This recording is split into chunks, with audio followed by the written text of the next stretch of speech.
What if anger isn't a character flaw?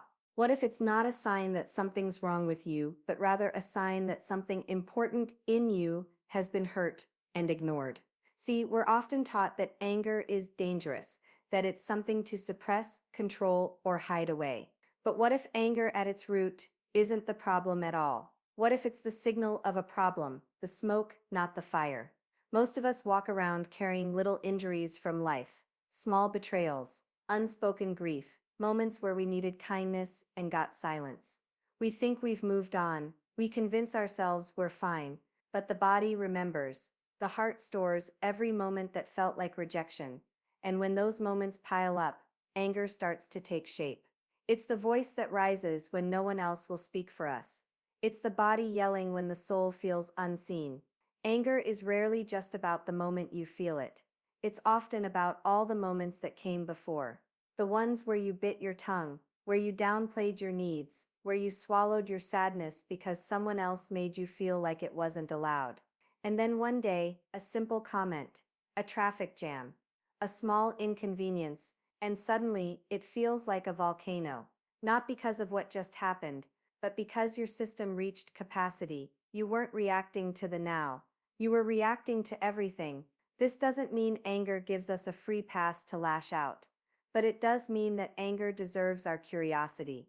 It means we need to stop treating it like an enemy and start treating it like a message. Because under almost every outburst, there's a version of you that didn't feel safe, didn't feel respected, didn't feel heard. Anger often shows up when your pain has been ignored for too long. And not just by others, sometimes by you. Because even we learn to tune out our own truth, to keep going, to survive. But pain doesn't vanish just because we ignore it. It waits, it simmers, and anger becomes the messenger. So what if, next time the fire rises, you don't shut it down right away? What if you asked yourself, what's hurting here that I haven't named? What's gone unseen for too long? Not to justify the rage, but to learn from it. To stop fighting the smoke and finally tend to the flame. Because maybe anger isn't who you are. Maybe it's who you became when your pain wasn't allowed to speak. Anger wears many faces. Not all of them loud, not all of them fiery. Sometimes anger looks like sarcasm. Sometimes it looks like silence.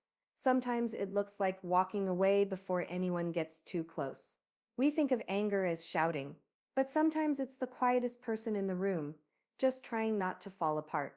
Anger is armor. It's the shield we learn to carry when the world tells us our softness isn't safe. When we ask for love and get ignored. When we express a need and get told we're too sensitive.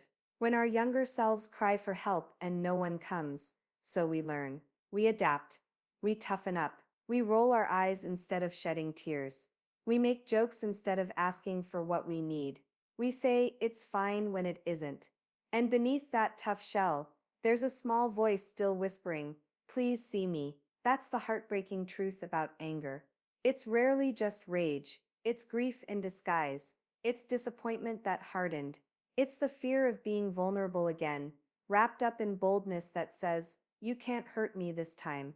And here's where it gets tricky. People often praise that kind of toughness. They say things like, wow, you're so strong. You're unshakable. You don't let anything get to you.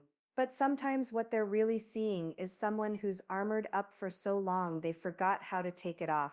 That armor might look like confidence, but underneath there's a tired heart. There's a person who wishes they didn't have to be so guarded, who craves connection, but doesn't know how to reach for it anymore. And over time we can start to confuse the armor for our identity. We think, this is just who I am now. I don't need anyone. But that's not strength. That's a survival strategy. A brilliant one, yes, but also a lonely one. So how do we begin to loosen it? Not by ripping it off, but by noticing when it's up, by asking, what am I protecting right now? What part of me doesn't feel safe? By speaking gently to ourselves, especially in the moments we feel sharpest. Because the goal isn't to get rid of anger, it's to understand it, to recognize it as a signal, not a personality. A layer, not your whole being. And in that space, in that small moment of self-awareness, healing begins, not by making the anger go away, but by finally listening to what it's been trying to say all along. Anger doesn't usually begin as anger. It begins as something softer, quieter, something more tender, like sadness, or confusion, or fear. But when those feelings go unacknowledged, when they're minimized, dismissed, or shamed, they begin to morph. They tighten, they rise, and they transform into something louder, something the world can't ignore so easily. That's the path from pain to anger, and it happens more often than we realize. Maybe you've heard it before. You're too emotional. You're making a big deal out of nothing. You're being dramatic. Over time, those words don't just silence us. They teach us that our experience is somehow wrong, that our feelings are too much. And when we stop feeling safe to express pain, it doesn't just disappear. It gets buried, buried deep. But buried feelings don't stay buried forever. They find other ways to speak. And often, that voice is anger. Not because we're mean, not because we're bad, but because we've run out of safer options. Because anger is what people finally listen to, even if they don't understand it. It becomes the final flare in the dark, the last-ditch effort to be seen. And still, when it finally comes out, we get labeled aggressive, difficult, negative. But rarely does anyone ask what led to this moment. What was buried underneath? We have an instinct to judge what we can see, but so much of anger lives in the unseen, the dismissed, the long-ignored emotional backlog we've carried in silence. And the worst part, we start to internalize the shame. We begin to believe the problem is us, not the way we've been unheard, not the invalidation, not the generational silence around emotion, but us. So we try harder to hold it in. We stay quiet until we break, and then we judge ourselves for breaking. But here's a different way to look at it. What if your anger isn't a failure? What if it's a message that something deep inside you is still alive and still fighting for your dignity? Because anger doesn't show up where you've stopped caring. It shows up where you still do, where something in you still believes you deserve better, still believes your story matters. So maybe the next time anger rises, you could ask yourself, what's the real emotion underneath this one? What is it trying to protect? What pain still needs a voice? Because when we learn to hear the message behind the emotion, we can finally stop fearing it and start healing it. Anger wants to protect you, even when it feels messy, even when it scares people away. At its core, anger is trying to keep you safe.